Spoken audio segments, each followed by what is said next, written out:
So when I do these wrinkles, I kind of don't really think about I I don't really think about where I'm putting them. I just kind of draw a lot of lines, and then once I've got a lot of lines in a space, then I decide what they're going to look like. So if we just zoom in a little bit. So there's quite a few different variations of wrinkles and stuff. As you can see, I've drawn all these lines, yeah, and they're all just wavy and they're all quite different. And then I tie them together with the small details, the little flourishes of details, the lumps, the bumps, the little dashes. But more importantly, when it comes to doing these wrinkles, I think it's all about these, because I'm not very good at doing lighting and shading. So to try and evoke the impression of there being shading, I just tend to do these like little dashes with a very thin pen. So I use a combination of pens. I've talked about these 100 times, but just quickly, these ones, yeah, Fudun, Suki, whatever they're called, Tombow, right? Tombow pens, they're calligraphy pens, and they're really good. That's what I use.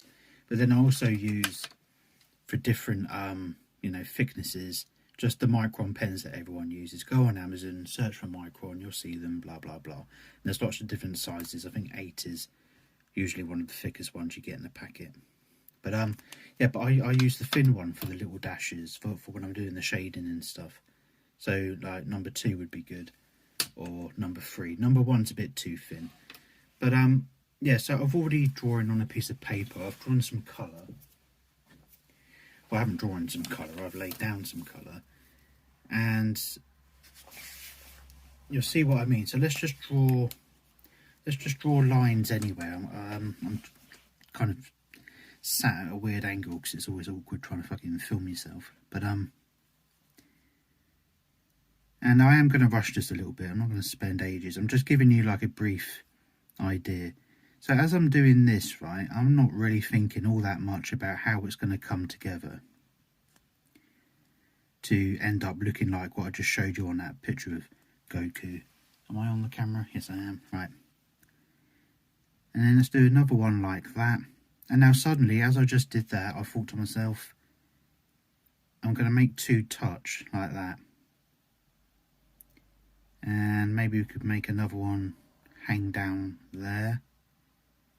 And so these bits, I have decided, these are going to have the shading inside them, because then these are the recessed areas, and this will be like the flaps or folds of skin hanging down over the recessed areas.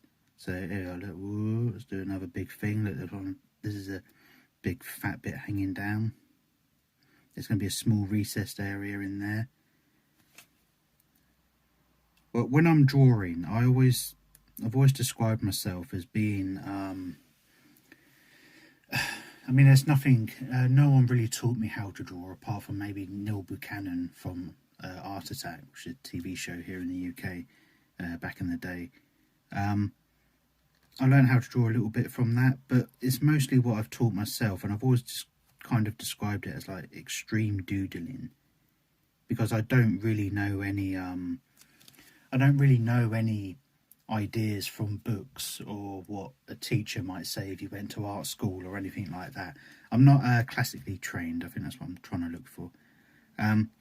So I just draw the way I draw, and I just call it extreme doodling because it's all come about through me practicing. And what's practicing if it's not just doodling? You know, you doodle, you make it up as you go along. You go, oh fucking hell, that worked, and then I'll remember that for next time, and then that becomes a thing, and that becomes part of your arsenal of drawing methods. Let's just put another bit up there. So we've got some wrinkles, right? And because I'm on camera, I'm already doing things that I wouldn't usually do. Like this bit right here that I'm doing is a bit like, oh, what are you doing, Sean? You wouldn't usually do this here. This bit doesn't look right at all. But whatever, that's just the weirdness of drawing on camera. So I'm going to get the thinner pen. I'm going to get micron number 2. And those little areas that are going inwards, I'm going to make it look like that by just Just putting in the shading. I think this pen might start running out, but there you go, there's some shading, and here's some more shading as well. There we go. So now you get the impression that this is a big fat wrinkle. Here's a big fat wrinkle, and they're sort of like hanging down, and hanging off the skin, if you know what I mean. Imagine your granddad's face. I used to love kissing my granddad goodbye when I was little, because his cheeks would just sort of like suck into your mouth, where he was like, you know, just that old and frail, and the skin's so thin and stuff, and he kind of had like chubby old man cheeks. But then when you would kiss him on the cheek, it was like, and you'd kind of like suck in his face, which wasn't that pleasant, because he's usually unshaved, so you just get a mouthful of bristly facial hair. Right, anyway, so do that, yeah, you got your shading, and yeah, look, gonna tuck a little bit of shading underneath the other bits as well. And then sort of the dirtiness, I mean, like that dirty grubby look that I have, where it's like, oh, that's a lot of detail packed into a small area, that will come about when you've done just so much of this that it's almost all the fucking picture is. I mean, let's go back to Goku. I mean, that's all this fucking drawing is, or a pretty, you know, 90% of it. It's just mass detail, you know, and everything. I mean, even these veins, really, if you look at them, the method is the same as the wrinkles. It's, I mean, you could argue that I only really have one drawing trick, and it's doing wrinkly, dirty looking stuff, you know, the forehead wrinkles there, around the eye as well. I'm just tucking shading into the little the dashes. I'm just kind of tucking those dashes into everything, and it kind of helps things to look like there's what do you call it, you know, things are going inwards like that, and then things are coming outwards, inwards, outwards. Yeah, sorry, I'm trying to look at the camera at the same time, but yeah, right, so all those little flourishes of detail and stuff, I mean, if you're looking to do gross, then gross is really all I do, because I just like filling up a space with lots and lots of detail, because as I was trying to say earlier, I don't like it when there's a large block of colour that hasn't got any detail on it. To me, it just looks like I haven't I'm so excessive with the detail that if there's an area that hasn't got any detail on it because it doesn't need it, to me it still looks like it hasn't been finished. So let's just put little just indicators like this, which suggest that this is the edge of the fold,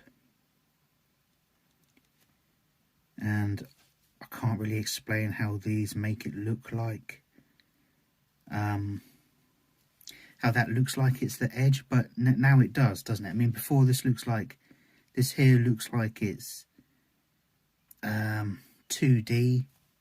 If I do this, you kind of know automatically that this is now some sort of edge there.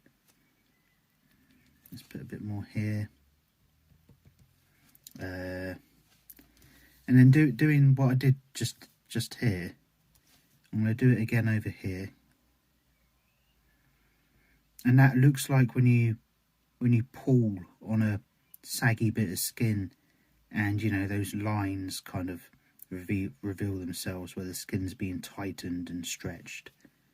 So let's we could do that all along this one if you want.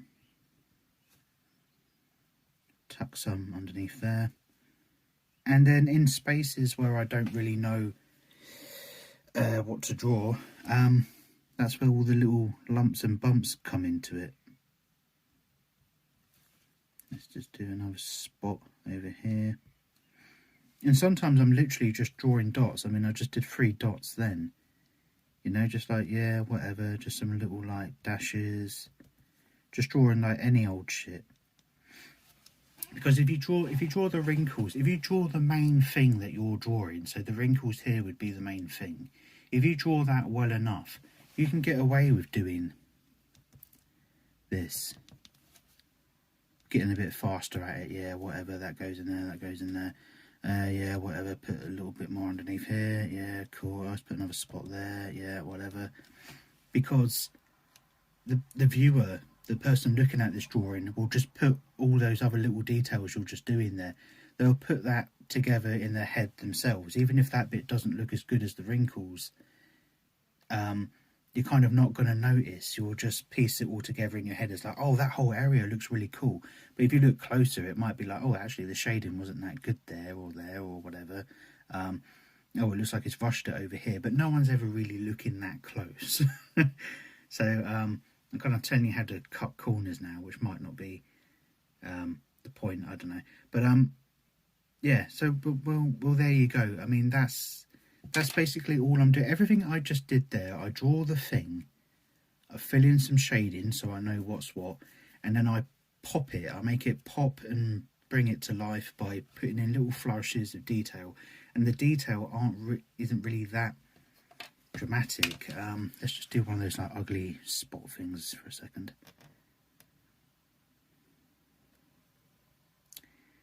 There we go. And then I do that. Like imagine like a cloud or something. And then there's going to be like a hole here. And then I want it to look like there's curvature going inward. So I just draw curvature. I wouldn't know how else to achieve that. So I just draw curved lines going inside the thing, you know. And again, automatically, I'm not even thinking about it. I'm just literally, I just run on automatic when I do these kind of things, because you know, you become accustomed to doing it. It becomes second nature, and you don't even think about it. But look, boom, done. Oh, that's too thick. Hang on, where's number 2? It's number 2 up my bottom at the moment, because I actually need a poo, and I did think, why don't you have a poo before filming? And then it went back up like it does, because I've thought about it for too long. Right. There. Cool, that works, doesn't it? That looks like a lumpy, bumpy thing that's going inwards. I mean, that could be an ear. This could be the side of someone's head. This could be like the hair, maybe. I mean, the hair, oh, I fucking hate drawing hair so much. But it's more or less, again, the same method as that. You just imagine these are strands of hair, and then you do the shading in between to indicate that, you know, some hair is on top and some's below and behind. And that's it, to be honest. I can't really... I mean, I think that... Well, I was going to say, I think that's good enough. That is good enough, because that's the best that I can explain it. Because, you know, I'm not a teacher. I don't really do tutorial type things. I hope that helps. And, yeah. Yeah, there we go. Cool, awesome.